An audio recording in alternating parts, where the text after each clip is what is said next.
IPS ఆఫీసర్లు పక్షపాతంగా వ్యవహరిస్తారేమో అనే అనుమానంతో మంచి చరిత్ర కలిగినటువంటి ఐపీఎస్ ఆఫీసర్లను ఎస్పీలుగా వేస్తే వాళ్ళు విధి నిర్వహణలో ఫెయిల్ అయ్యారని భావించి ప్రాథమిక సమాచారం ఉందని భావించి వాళ్ళని సస్పెండ్ చేశారు. ఊరినే బదిలీ కూడా కాదు, they suspended from the service at present. ఎంత విచిత్రమైన విషయం. దీన్ని ఏ విధంగా భారత ప్రజాస్వామ్యంలో భావించాలని అడుగుతా ఉన్నా.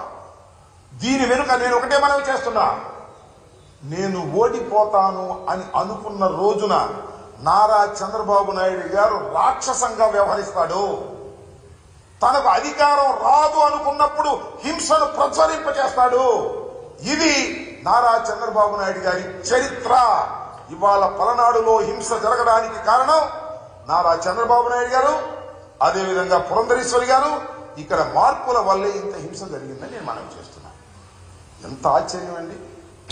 పోలింగ్ రోజున అలో లక్ష్మణ అని అల్లాడుతుంటే, తలలు పగిలిపోతుంటే పోలీసులు దించుకోలేకపోయారు. కొన్ని ప్రాంతాల్లో మాచర్లలో కానీ, లేకపోతే మన గురజాలలో కానీ, నర్సరావుపేటలో కానీ, సత్తెనపల్లిలో కానీ కొన్ని ప్రాంతాలు వెళ్తుంటే అక్కడికి పోలీసులు రీచ్ కాలేదు. కొట్టుకుని ఆల్పో చాలే వాలిపోయారు. ఇది పరిస్థితి. ఒక ఎమ్మెల్యే ఇంటి మీద రాళ్లు వేసే పరిస్థితి. నర్సరావుపేటలో ఎమ్మెల్యే ఇంటి మీదకి వెళ్లి దూకి కార్లు పగలగొట్టి చేసినటువంటి సందర్భం. అదేవిధంగా నాకు సంబంధించి నా చీఫ్ ఎలక్షన్ ఏజెంట్ నా సన్నిలా వెళితే కారు మొత్తం పగలగొట్టారు. కంప్లైంట్ చేస్తే పోలీసులు రారు, కేసు రిజిస్టర్ చేశారు. దీనికి పోటీగా మనం కేసు రిజిస్టర్ చేయాలని ఒత్తిడి చేస్తూనే దర్జీ చేయాలనుకుంటున్నారు. ఎందుకంటే ఆ కారు అద్దాలు బయటపోయినాయి కదా, మాలుడు కంప్లైంట్ ఇచ్చాడు కదా. మాలుడు కంప్లైంట్ ఇస్తే వాళ్ళు కూడా మా ఇంకో కంప్లైంట్ ఇచ్చి వాళ్ళు తీసుకోమంటున్నారు. ఇక్కడ ఒక సిఐ గారు ఉన్నాడు, ఆ రాంబాబు, దాన్ని కూడా రిజిస్టర్ చేయాలనుకుంటున్నాడు. ఇది ఇంత దారుణంగా ఫెయిల్యూర్ ఆఫ్ ది పోలీస్.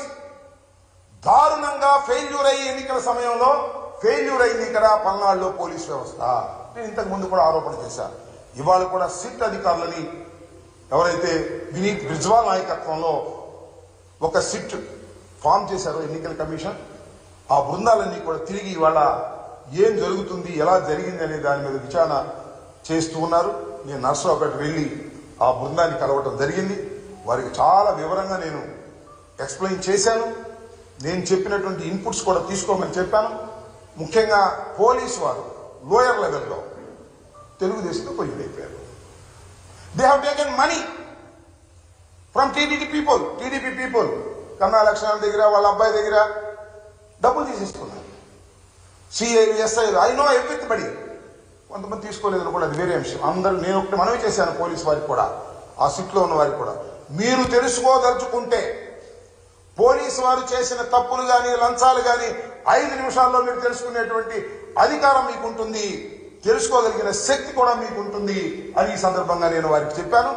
వారు తెలుసుకునేటువంటి ప్రయత్నం కూడా చేస్తారని నేను భావిస్తున్నాను. వాస్తవానికి ఇంత దారుణంగా పల్నాడు ప్రాంతంలో ఇంత దారుణంగా ఫెయిల్ కావడానికి దీని మీద అధ్యయనం చేయవలసినటువంటి అవసరం ఉంది. ఎన్నికల సమయంలో ఫెయిల్ అయ్యారు. ఫెయిల్ అయితే గందరగోళం అయింది. ఈ మూల్యాన్ని ఎలా చెల్లించని చెప్పి నాకు అర్థం కాదు. కొన్ని బూతులు అయితే ఆక్యుపై చేసుకున్నారు, వాళ్ళు ఇష్టం వచ్చినట్టుగా దొంగోట్లు వేసుకున్నారు.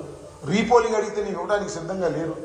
ఇంత దుర్మార్గమైనటువంటి పరిస్థితులు ఎందుకు కల్పించబడ్డాయో ఒకసారి ఆలోచన చేయవలసినటువంటి అవసరం ఉందని నేను సిట్ అధికారులకు వివరంగా చెప్పడం జరిగింది. సిట్ అధికారులు కూడా ఆ పద్ధతుల్లో విచారణ జరుపుతారనేటువంటి భావనతో నేను ఉన్నానని కూడా మనం చేస్తాను. ఏసీ లేదా, నేను ఆ విధంగా భావిస్తున్నాను.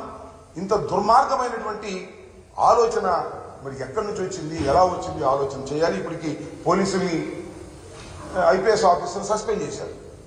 సస్పెండ్ చేస్తే ఏమైంది చెప్పండి? పోయిన కాలం తిరిగి వస్తుందా?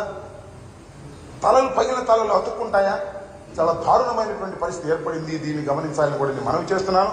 అంతేకాదు, నా నియోజకవర్గంలో ఇవాళ కూడా తొండపి అనే గ్రామం అనాథగా అల్లాడుతూ ఉందని మనం చేస్తున్నాం.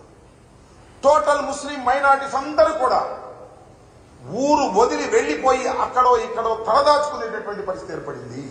ఇంత దారుణం అండి. ఒక కల్చరల్ సొసైటీలో, ఒక రక్షణ కలిగినటువంటి సొసైటీలో, ఒక ప్రజాస్వామ్యంలో ఊర్లో ఉన్న ముస్లిం మైనారిటీస్ అందరూ కూడా ఎక్కడెక్కడికో పిడుగురాళ్ళ దూర ప్రాంతాలకు వెళ్ళి తలదాచుకోవాల్సినటువంటి పరిస్థితి ఏర్పడిందంటే ఏంటి ఇంకా మానవ సమాజం ఉందా లేదా ఆలోచించమని మనం చేస్తున్నాం.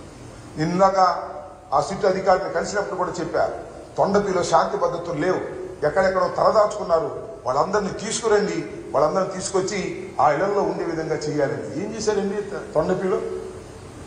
ఇళ్ళు తగలేశారు, ముస్లింస్ ఇళ్ళు తగలేశారు. అంతేకాదు ముస్లింలు బైకులు బళ్ళు మొత్తం తగలేశారు. దారుణంగా ప్లాన్ గా చేసి పోలింగ్ అయిపోయిన రోజు సాయంత్రం చాలా దారుణంగా వ్యవహరించారు. అలాగే మాదల్లో కూడా జరిగింది, మాదలు తట్టుకోగలిగారు. కానీ తొండపిలో మాత్రం తట్టుకోలేక గ్రామాలు వదిలి పారిపోయినటువంటి పరిస్థితి.